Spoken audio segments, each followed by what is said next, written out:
Welcome to the Comedy Reset Spotlight.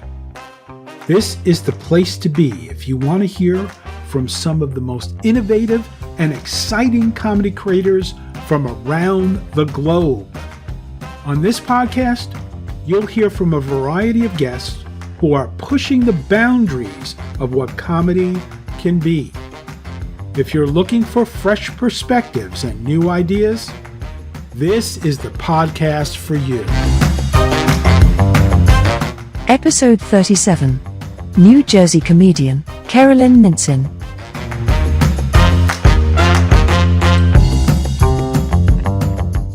Can you walk us through the moment or series of events that made you realize you wanted to pursue stand-up comedy? I would have to say motherhood. Having my husband get me kicked out of the Lamaze class because he decided to go full cheetah, as in, me, Tarzan, you, Chain. I'm identifying as cheetah. I found the comedy in it at some point. And then afterwards, it just seemed like the normal path for me to take. Who were your comedic inspirations growing up, and how have they influenced your style or approach to comedy? Joan Rivers. Carol Burnett was very much situational type of comedy. Basically, it was a lot of slapstick. It was very animated. And I kind of like that because that's how I am naturally. Then again, there's also Joan Rivers who would say anything and everything. And I felt like she gave me license to do the same. Describe the very first time you stepped onto a stage to perform stand-up. What was going through your mind, and how did that experience shape your subsequent performances? The first time on stage was at Rascals Comedy Club. It was for a competition for America's Funniest Mom. I think Nickelodeon was behind that. And there was this pink, fuchsia, huge light that I didn't know what it meant. Nobody told me. They just assumed that I knew what the light was. And this guy who was behind it kept on flapping his arms around looking like he was about to take flight. Not that he did.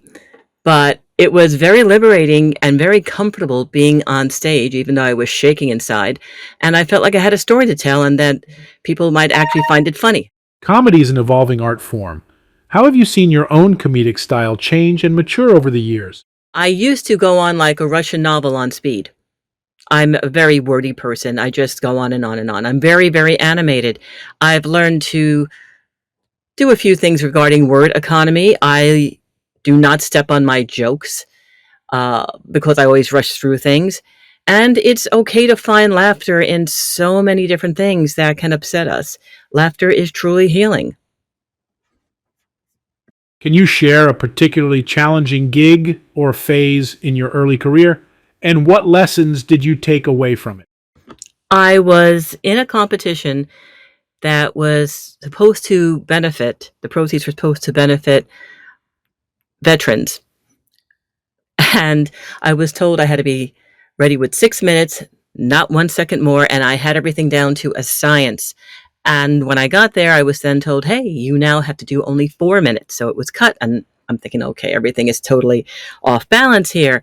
And I was raced onto the stage, and I'm hitting my time level, and the MC pushes me off the stage. Literally pushes me off. Fortunately, it was a ground floor type of thing, and I didn't have to take a tumble. And I learned, have a contingency plan. But then again, I already had that contingency plan with being able to get that 4 minutes together. So it was just a really terrible experience. And one of the most horrible things about it is that we were made to stand up and have the audience give applause to show who they wanted to win. And when you're being booing to the sound of a standing ovation, it was really, really pretty miserable. It was not the greatest feeling. So basically, it taught me to toughen up. On the other hand, the guy who won, I totally concur. He was the best comic there. How do you handle the inevitable bombing on stage, and what strategies do you employ to bounce back? One joke that may work brilliantly in one audience is going to fail brilliantly at another. It's really going to be the luck of the draw. The only thing I can take from it is that I try my best. I want to have a lot of fun. I want to know my material, and you hope everything lands. And sometimes it will, sometimes it will not. But I hold on to the good times that it does, and I cherish them. It makes it a whole lot easier to cope. Walk us through your process of creating a new joke or bit. Do you start with a premise, a punchline, or something else entirely? Sometimes I start with a premise. Sometimes I start with a punchline. Sometimes I start with the middle. It all depends on what hits me. Sometimes it's a matter of writing it down freeform and seeing where the jokes land and not editing it along the way. It's a combination of factors, really. How do you decide which topics are off limits for you, if any? And how do you navigate sensitive subjects in your comedy? Nothing should really be off limits, but I do put on limitations because it's a matter of wanting to deal with the grief factor. There are some things that I just will not touch because people are so super sensitive about it, and it really isn't worth a lawsuit. I like to entertain. Now, that means putting, myself into pushing the envelope forward a bit. Sure. But I try to keep in mind how people are going to react. Ultimately, I want them to enjoy themselves. Yeah, even to think about certain topics that I'm bringing up. But the ultimate goal is not to offend. It's to have them enjoy themselves. And quite frankly, if someone is predisposed to being offended, it's going to happen anyway. So I don't worry about it too much. I just try to stay away from lawsuits. Share with us one of the most memorable moments you've had on stage, whether it was a surprising audience reaction, an unexpected event, or a personal breakthrough. One of the most memorable moments happened a number of years ago when I stepped off of the stage and was approached by a member of the audience. And she said that she knew that I was performing that night but had no plans to come out and see me. Which is okay, fine. Hi, how you doing? I really had no plans to come out and see you. Then she went on to say that earlier that week, a very close friend of her teenage son died instantly in a freak car crash. She was 21 years old, and she left behind a 1-year-old baby girl. She then went on to say that she couldn't deal with the sadness anymore, so she remembered that I was performing, and she came out to see me because she knew that I would make her laugh and that I did not disappoint. And let me tell you, I hold on to those words because as miserable a time as we can all have, there's always someone out there who's having a more difficult time. And if I could lighten her load a bit by making her laugh, I did my job. Have you ever had an interaction with a fan or audience member that deeply impacted you or changed the way you approach comedy? I tend to be very physical on stage. I don't plan it. It just seems to happen naturally. Being physical, being the type of comic who goes in and out of characters. And I have one particular routine where I show how my husband got me kicked out of Lamaze. And it involves behaving like an orangutan. And a perfect gentleman, stranger, showed up after a performance, and he just went on and on and on about how hysterical he thought I was. And then more and more guys in particular told this to me. And I thought, okay, well, I'm up there taking a risk, looking like an absolute fool. And apparently that physicality and that willingness to just let all the funny out seems to work. So I approach comedy with the realization that I might look like a fool, but to embrace it because someone might find it funny. How do you feel about the current trends in stand up comedy, especially with the rise of online platforms and social media influencing the comedic landscape? Social media influencing is pretty much like a popularity contest. Some people have an advantage, some people don't. Depends on who I guess you're friends with. A lot of the people I know really do not get onto social media all that much. As far as the rise of online platforms, it was fantastic during the pandemic because it gave comics a chance to work on their craft. Of course, a lot of the times you were using Zoom as a method of performing, and you really don't get the audience feedback as much. Being live in front where you can see them face to face makes all the difference. I think having as a backup something like Zoom, something like social media where you can share what you're doing is really, really a good thing. There's been a lot of discussion about cancel culture and comedy. What's your perspective on the balance between pushing boundaries and being respectful? What I would not give to have George Carlin and Joan Rivers on the same stage addressing this cancel culture issue. It's insane. It's gotten to the point where everyone is a Karen, everyone is offended by every little thing. It's truly ridiculous. I was working on a joke that had to deal with Indian technicians. And basically the fact that I'm horrible when it comes to dealing with computers. So the fact that I don't know what I'm doing, and if I get someone on the other side of the world who's supposed to be telling me what to do and he doesn't know what he's doing, it doesn't exactly make things easy. And I remember one time I was sharing my computer with another person on the other side of the world who managed to have control of it and erased my data. That did not help me very much, especially since I work from home and this is what I need to survive. So I came up with a bit, and I was working with a few comics on it, and they were saying, "Oh, that's horribly offensive what you're saying about Indian people." And I said, "Wait," and I'm thinking, "Wait a minute. I contacted a friend who is an Indian comic, and he is also a tech expert. And I worked out the joke with him, and he said he found nothing offensive about it. In fact, it was very accurate in every single part of the joke. It's amazing how people will get bent out of shape over the least little thing. I honestly think they look for these things to get upset about. And we have to put a stop to it. Listen, if you're going to get offended, don't go to a comedy club.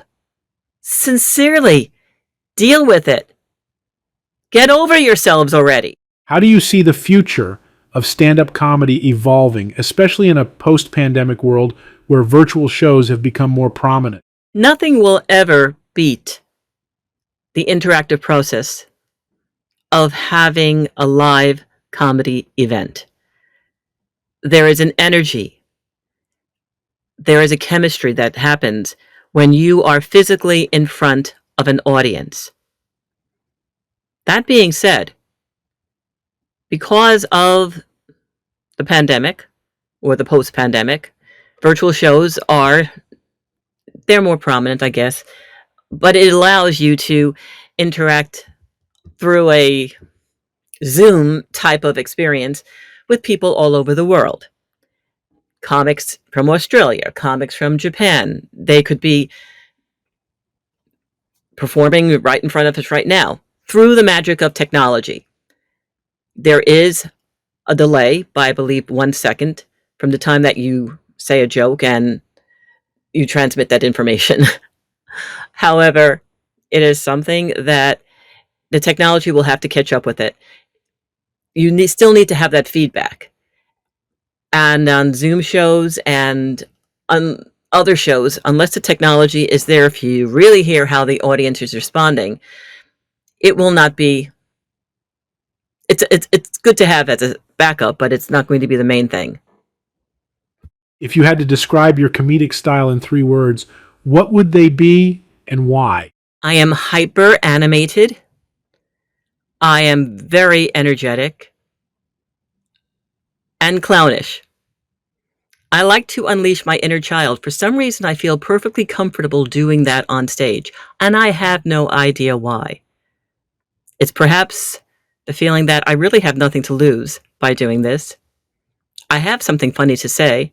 I can always get better, and I unleash it with a physicality. There are times when I would go up and showcases, and they would rearrange my position in the showcase based on the energy level of the room. If they found it was dropping, or if they foresaw, it's going to be a really sedate crowd, they would put me in a strategic area where my energy level would just amp it up, which is pretty good when you think about it. However, I'm a very large woman who prances around a stage at times, and one time I was actually chewing gum and it got caught in my throat and I ended up on the floor and people thought that I was really joking.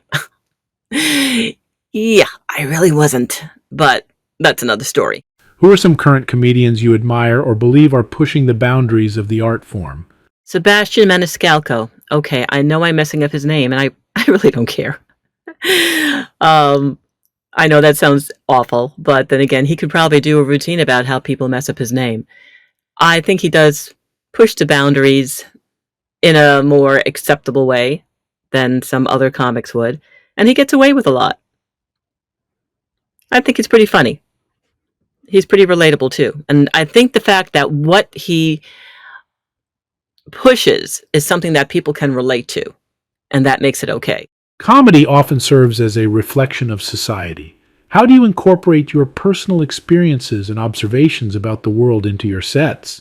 I am an Army mom and the mom of a police officer. They are one and the same.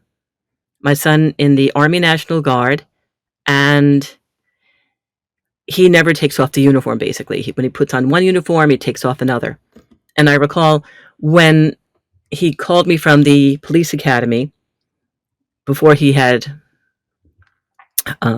passed, he told me, Mom, I realized today I could be shot just for wearing the uniform. And I said, really? Which one? Because that's what I realized the day that he was accepted into the academy. There's a lot of things going on in the world regarding the police, regarding national security. These things affect us so much more than I believe most people realize. And when you are the mother of a person who is on the front line, who one moment is in his police uniform running into a burning building to rescue a child, and then to go back up to the fifth floor that's on fire and help rescue handicapped residents, and then about a few months later is being sent off to the other side of the world, it gives you a perspective. And you have to try to find the humor in it because that is a fantastic coping mechanism. So basically, these things that a lot of comics put down, they put down the army, they put down the police. I actually prefer it when I go into a room and I go in with the attitude that someone I know is going to be making comments about them, and I'll just say, hi, I'm an army mama, or I'm a police mom, a law enforcement officer mom. Suddenly, they tend to think a little bit more about what they're going to say. Because now I have put a face on it. I've put a face onto the realities that we deal with. It gets interesting. For aspiring comedians listening to this podcast, what piece of advice would you give them that you wish someone had given you when you were starting out? Comedy classes are very important to take. With the right teacher, I would say. I would really beware the ones that have you paying an exorbitant amount of money and then try to have you bring in all your friends and family for endless bringer shows, and it becomes an endless cycle. I'd be wary of some contests where they just take your money and then do not even bother letting you know that you didn't make the grade. That's pretty much one of the most important things, I would say. But also, I think you need to enjoy yourself. Realize that everyone is going to be unique. You are unique. You have your own style. Some people are going to like you, some people are not. I would say just keep working on your craft. Make it the best that it can be. And whoever likes you will want to see you. And maybe you will even get accepted into some of those comedy contests. But watch out for the ones that just like to take your money and don't get back to you. Finally, what's next for you in your comedic journey? And where can our listeners catch your next performance? Well, I have a website, www.carolynnmincin.com. Some of my work is up there. Also, information about things that I will be involved in. In December of 2023, I'm going to be in a movie. That's right, it came in just under the wire before the SAG-AFTRA strike took effect. And it's called Ebenezer the Traveler.